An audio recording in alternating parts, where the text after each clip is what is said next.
کھول دیے ہیں، بلکہ میں تو کہتا ہوں کہ وہ اسلام کو آپ نے گھاٹ مار دیا ہے. گاٹھ بولتے نا، گاٹھ مار دینا، ناٹ، تاکہ وہ اسی میں الجھا رہے، پھنسا رہے اور وہ باہر ساحل نہ بھائی، نکال ہمیں نا سکے. بہت سے لوگ یہ کہتے ہیں کہ دنیا میں بہت سارے ریلیجنز ہیں، لیکن آپ اسلام کے خلاف کیوں بات کرتے ہیں؟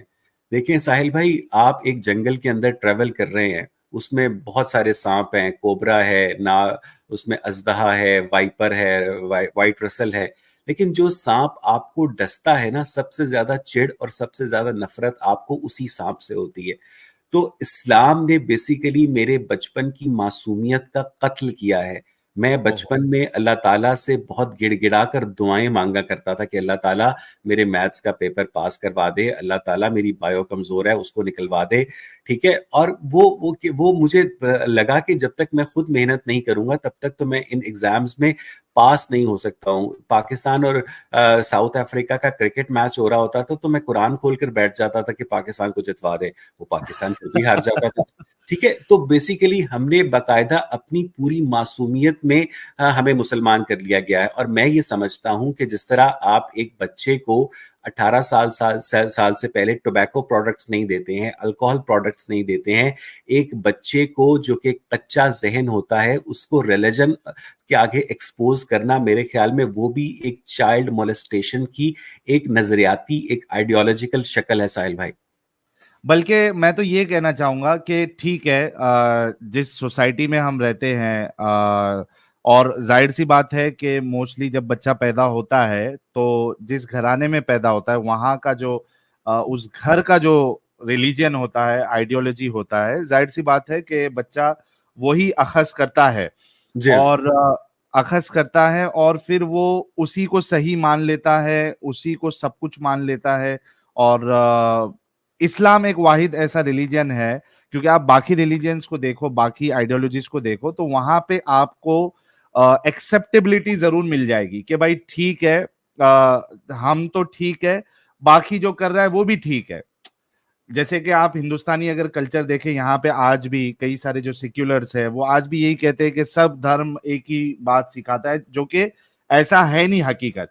لیکن بتانے کا مقصد یہ ہے کہ جو مینٹالٹی ہوتی ہے، جو سکھایا جاتا ہے باقی گھرانوں میں، وہ یہ ہوتا ہے کہ بھائی ٹھیک ہے، آپ کسی بھی خدا کو مانتے ہیں، بھگوان کو مانتے ہیں، وہ مختلف رستے ہیں لیکن وہ لے کے جاتا ہے ایک ہی خدا کی طرف یا ایک ہی پرماتما کی طرف.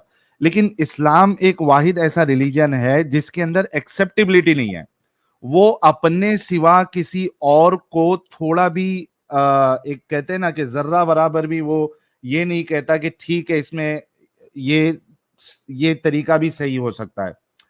اللہ قرآن میں کہتا ہے ان الدین عند اللہ الاسلام، اللہ کے نزدیک جو دین ایکسیپٹیبل ہے وہ اسلامی ہے. اس کے علاوہ آپ کچھ بھی لے کے جاؤ گے اللہ کے پاس تو اللہ اس کو قبول نہیں کرے گا.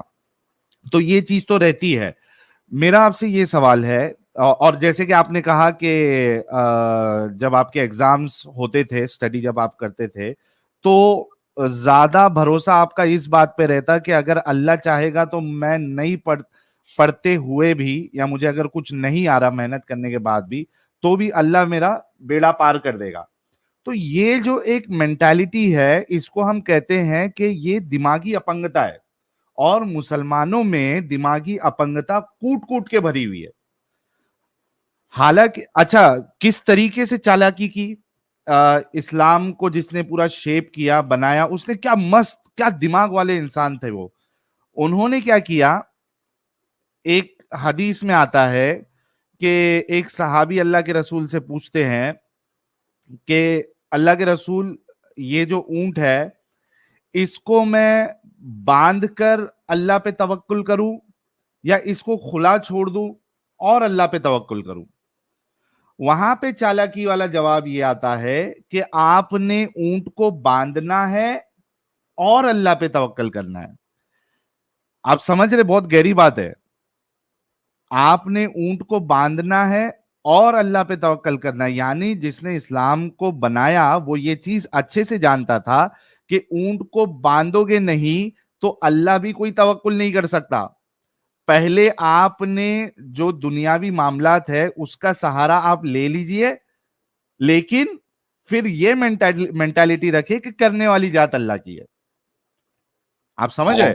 آپ بالکل ٹھیک کہہ رہے ہیں ساحل بھائی, کیونکہ میں یہ ایمانداری سے سمجھتا ہوں کہ مسلمان جو ہیں خاص طور پر دیگر مذاہب کے مقابلے میں وہ ایک پرٹیکولر ریلیجس سپیریورٹی کمپلیکس کا شکار ہیں, اور اس ریلیجس سپیریورٹی کمپلیکس کے پیچھے قرآن مجید کی وہ آیت ہے جس میں واضح طور پر مسلمانوں کو بتایا گیا ہے کہ یہود و نصارہ تمہارے دوست نہیں ہو سکتے, یعنی Jews and Christians can not be your friends. اور اس کے بعد جب ان کو جیوز اور کرسچن سے ویزا مل جاتا ہے تو پھر یہ ان کے ممالک میں جا کر گند ڈالتے ہیں. آپ نے بہت اچھی بات کی کہ یہ جس طرح سے توکل کی جلیبی بناتے ہیں, بات یہ ہے کہ یہ ایسی ہی بات ہے کہ اللہ تعالیٰ آپ کی تب مدد کرے گا جب آپ اپنی مدد خود کریں گے. بھائی آپ پانی کا گلاس پی لیجئے, اس کے بعد میں آپ کی پیاس بجھا دوں گا. واہ کیا بات ہے. یعنی انہوں نے کمال قسم کی نا لوگوں کو بے وقوف بنایا ہوا ہے, اور یہ کہتے ہیں کہ آپ کو جو چیز چاہیے آپ اللہ تعالیٰ سے دعا کریں وہ آپ کو دے گا.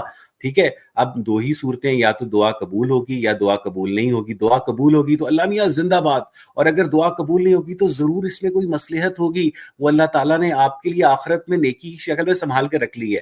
اور مزے کی بات ہے ساحل صاحب کہ اگر آپ ان کی اللہ تعالیٰ سے کوئی اسپیسیفک دعا کریں, مثال کے طور پر کہ جناب جنگ کے نتیجے میں ایک شخص کی ٹانگ کٹ گئی ہے, تو کیا اس کی ٹانگ اگا سکتا ہے؟ ان کا اللہ تعالیٰ نہیں اگا سکتا ہے. آپ ان کے اللہ تعالیٰ سے اسپیسیفک دعا کریں کہ 2 جنوری کو رات 10 بجے مجھے نیلے رنگ کے سوٹ کیس میں $10 ملین چاہیے, ان کا اللہ تعالیٰ وہ کبھی نہیں دے سکتا ہے. ٹھیک ہے, وہ نا ویگ ٹرمز کے اندر دعائیں مانگتے ہیں, اللہ میاں خوشحالی دے, اللہ میاں برکت دے. ٹھیک ہے, اس طرح کرتے ہیں وہ. ٹھیک ہے, وہ اس کے بعد آپ کو کیا کہتے ہیں, چھوٹا سا بھی کوئی آپ کی جو خبر ہے آپ کی دعا کے ساتھ میچ کرتے, دیکھا میں نے کہا تھا نا کہ تم اللہ تعالیٰ سے صدقے دل سے دعا مانگو کہ وہ تمہاری دعا ضرور سنے گا. تو بیسیکلی جو اللہ ہے اسلام کے اندر ابتدائی طور پر ساحل ورقہ بن نوفل کی فیک آئی ڈی ہے. بالکل بالکل بالکل بالکل صحیح فرمایا. اور وہ قصہ بھی ہم نے کئی بار یہاں پہ ڈسکس کیا, اور کتنی عجیب بات ہے. آپ سوچئے کہ وہ رسول جس کے بارے میں بریلویوں کا خاص کر کے عقیدہ ہے کہ بھائی پوری کائنات اللہ نے رسول اللہ کے صدقے میں بنائی, آپ جو کھا رہے ہو, پی رہے ہو, سانس لے رہے ہو, سب کچھ کر رہے ہو, یہ اصل میں رسول اللہ کے صدقے طفیل میں آپ کو ملا ہے. آپ سوچئے کہ ایسا رسول, اس پہ جبرائیل آ رہے ہیں اور وہ پہلی آیت لے کے آ رہے ہیں, اقرا بسم ربک الذی خلق خلق الانسان من علق. اس رسول کو یہ پتہ ہی نہیں ہے کہ میں رسول ہوں, میں نبی ہوں, یہ جبرائیل ہے. اور جبرائیل کا ایکشن دیکھو, جبرائیل کیا کر رہے ہیں. بخاری کی حدیث کے حوالے سے فرما رہا ہوں آپ کو کہ جبرائیل جب یہ نہیں پڑھتے, یہ کہتے مجھے نہیں آتا پڑھنا, تو وہ ان کو جیسے ایک کرمنل کو ٹارچر کیا جاتا ہے, اس طریقے سے جبرائیل جو ہے وہ رسول اللہ کو ٹارچر کر رہے ہیں. وہ ہل جا رہے رسول اللہ, ان کی حالت خراب ہو جا رہی ہے, ان کو پتا نہیں ہے کہ یہ جبرائیل ہے. پھر جا رہے ہیں وہاں پہ ڈر ڈرا کے, کانپتے پسینہ ہو کر ماں خدیجہ کے پاس, اور وہ خدیجہ جو ہے پھر ان کو ورقہ بن نوفل کے پاس لے کے جا رہی ہے. ورقہ بن نوفل ان کو بتا رہے ہیں کہ آپ اللہ کے رسول ہیں, آپ اللہ کے نبی ہیں. یہ پچھلی کتابوں میں لکھا ہوا ہے کہ ایک ایسا رسول, ایک نبی آنے والا ہے, رسول اللہ کو معلوم نہیں ہے. یہ کتنی فنی بات ہے. یہ مومن حضرات جو ہے اس کو ہضم بھی کیسے کر لیتے ہیں. ساحل بھائی, میں نے ابھی پچھلے دنوں ڈاکٹر مبارک اظہر کے ساتھ قرآن کے اوپر جو 23 سوالات رکھے تھے, اس میں ایگزیکٹلی میرا سیکنڈ کوشچن یہی تھا کہ آپ دنیا کا ایک سینسٹیو ترین کام اپنے تئیں انجام دینے جا رہے ہیں. آپ ایک شخص کو مرتبہ نبوت کے اوپر سرفراز کرنے جا رہے ہیں. آپ اس سے غار حرا میں ایک فرشتہ ملنے آتا ہے جس کا نام ہے جبرائیل. آپ اس کو کوئی جاب ڈسکرپشن نہیں دیتے, آپ اس کو سیدھا جا کے کہتے ہیں اقرا بسم ربک الذی خلق. ایک بندہ جو ہے اگر وہ واقعی ایسا ہوا تھا تو وہ تو گھبرا جائے گا نا کہ یہ غار کی تنہائی کے اندر یہ دوسرا شخص کہاں سے آ گیا. تو اس کے اب آپ کو پتا ہے کہ اس کے اوپر ایک کاؤنٹر آرگیومنٹ یہ ہے ساحل صاحب کہ جاوید احمد غامدی تو سراسر اس واقعے کا انکار کر چکے ہیں. وہ کہتے ہیں کہ جی غار حرا کے اندر کوئی وحی اتری ہی نہیں تھی, وہ نارمل گھر کے اندر وحی اتری تھی, یہ سراسر جو واقعہ ہے گھڑا گیا ہے. یعنی ان کا بس چلے گا تو ایک دن یہ قرآن کو بھی ریجیکٹ کر دیں گے اور کہیں گے کہ اس کے اندر شیطان نے ملاوٹ کر دی ہے. مسئلہ یہ ہے کہ یہ لوگ اتنے زیادہ جھوٹ بولتے ہیں کہ یہ اپنے جھوٹوں کے اندر خود پھنس جاتے ہیں. ابھی میں نے کل ہی فیس بک کے اوپر پوسٹ کی ہے کہ یہ ہمیں بتاتے ہیں حدیث کے مطابق صحائح ستہ جو کہ قرآن کے بعد ان کی 6 صحیح ترین کتابیں ہیں حدیث کی, اس کے مطابق حضرت آدم سے حضرت محمد صلی اللہ علیہ وآلہ وسلم تک 80 جنریشنز کا فرق ہے. اور میں نے کیسر راجہ کے ساتھ جو ایوولوشن پر ڈیبیٹ کی تھی, میں نے اس میں 80 لوگوں کے نام بھی گنوائے تھے. اگر آپ اس میں سے ہر جنریشن کی عمر 100 ایئرز بھی لگا لیں تو اس کا مطلب یہ ہے کہ حضرت آدم سے حضرت محمد صلی اللہ علیہ وآلہ وسلم تک 8,000 سال کا فاصلہ بنتا ہے. ہمیں یہ بھی بتایا گیا کہ 1,24,000 نبی آئے تھے. اگر آپ 8,000 سالوں کو 365 سے ملٹیپلائی کریں تو یہ 29,20,000 دن بنتے ہیں. اور اگر آپ 29,20,000 دنوں کو 1,24,000 سے ملٹیپلائی کریں تو اس کا مطلب یہ ہے کہ ہر 23 دن 12 گھنٹے اور 40 منٹ کے بعد ایک نبی جو ہے وہ آسمان سے مبعوث کیا جاتا تھا. اور اس کا مطلب یہ بھی ہے کہ 8,000 سال پہلے سے لے کر, یعنی ابتدائے آدم سے لے کر 570 عیسوی جو کہ حضور صلی اللہ علیہ وآلہ وسلم کا سن پیدائش ہے, ہر وقت بیک وقت 952 ایکٹیو نبی رہے.